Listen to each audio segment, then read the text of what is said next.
Buenas noches. De los capítulos 6 y 7 podíamos rescatar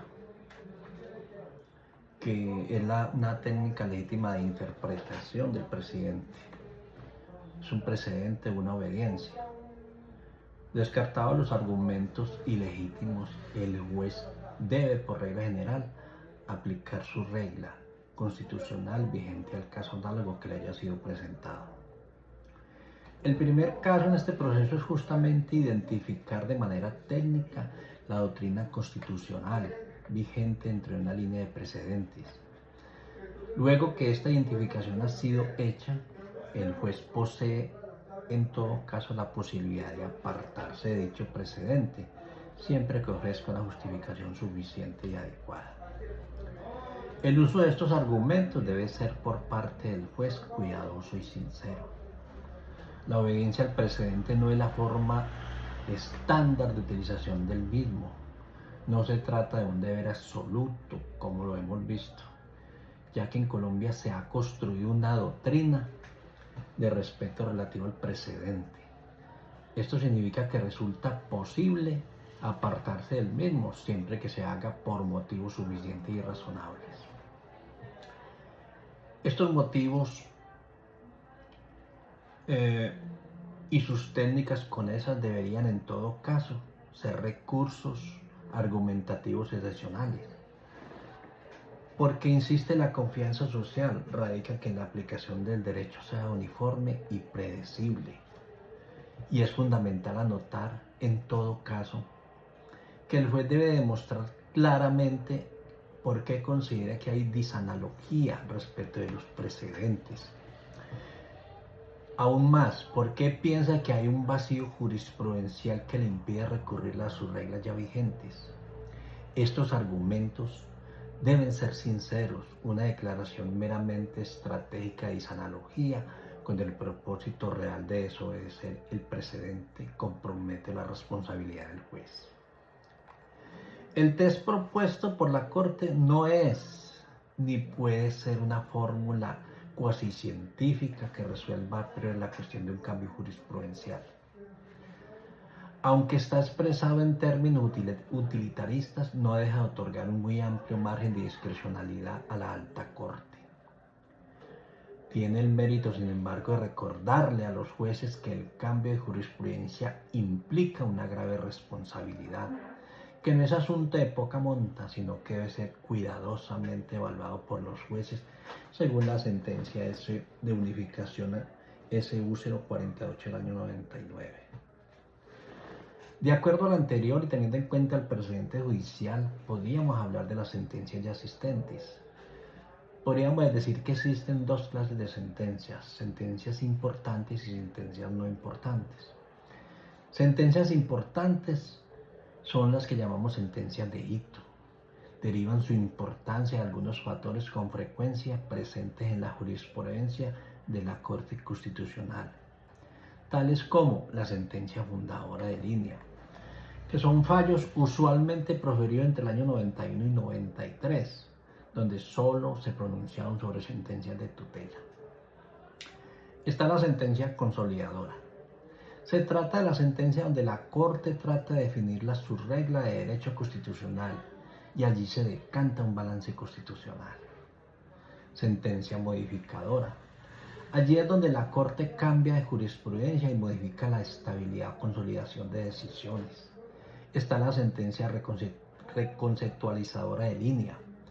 La Corte revisa una línea jurisprudencial en su conjunto y la afirma, aunque introduce una nueva teoría o interpretación que explica mejor a los ojos de la Corte.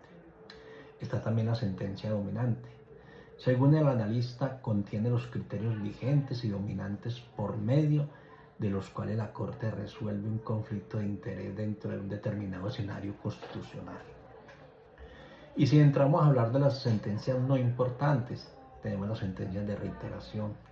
Son puras y simples. Aplicaciones a un caso nuevo del principio o la ratio, contenido en una sentencia anterior. Con esta sentencia los jueces descargan su deber de obediencia al precedente.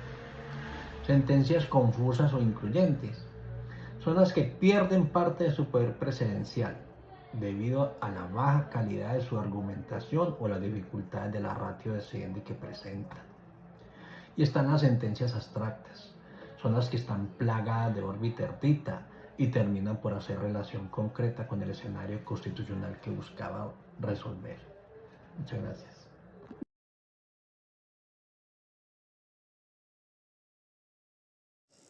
Ok, finalizando, les hablaremos sobre las conclusiones como juristas.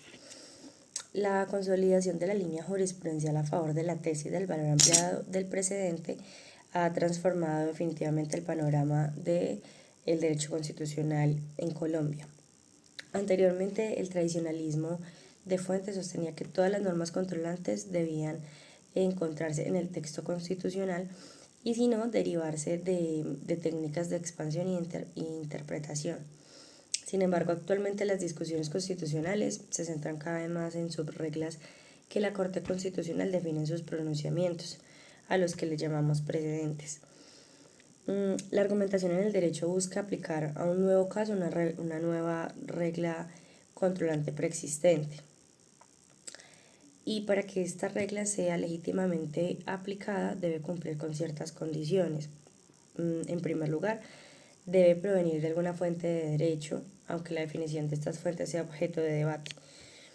Además de que su aplicación será más legítima cuando se ajuste su contenido a una cuestión jurídica planteada pues, por el caso. En el ámbito jurisprudencial, las decisiones dependen fundamentalmente de cadenas argumentativas que justifican detalladamente la resolución de cada problema jurídico, a diferencia del derecho legislado, donde las reglas buscan regular uniformemente casos similares. Y el derecho jurisprudencial se caracteriza por su densidad argumentativa y la creación de subreglas en el proceso de justificación de este tipo de decisiones. Estas diferencias entre el derecho legislado y el derecho jurisprudencial han llevado a la aplicación de técnicas de interpretación disponibles para los jueces y los abogados. Por otro lado, la doctrina del precedente en Colombia obliga a los jueces a respetar tanto los precedentes horizontales, que estamos hablando de sus propios fallos, como a los verticales, que son fallos de las altas cortes. Sin embargo, el principio de independencia judicial les permite apartarse de la línea jurisprudencial siempre y cuando se ofrezca una justificación suficiente y adecuada a la toma de sus decisiones. Esa explicación debe ser detallada, razonable y asegurando que esta decisión no sea ni discriminatoria ni arbitraria. Además de que, bueno, las técnicas de ignorancia y desobediencia al precedente son consideradas ilegítimas.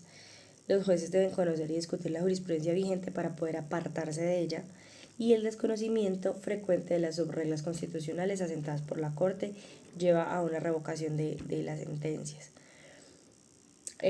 Aunque algunos operadores jurídicos resisten la existencia del precedente, una metodología de investigación propuesta permite identificar las sentencias claves de las líneas jurisprudenciales sin dedicar pues, excesivas horas a un asunto en específico, facilitando así de gran manera la comprensión de una doctrina constitucional vigente. Muchas gracias.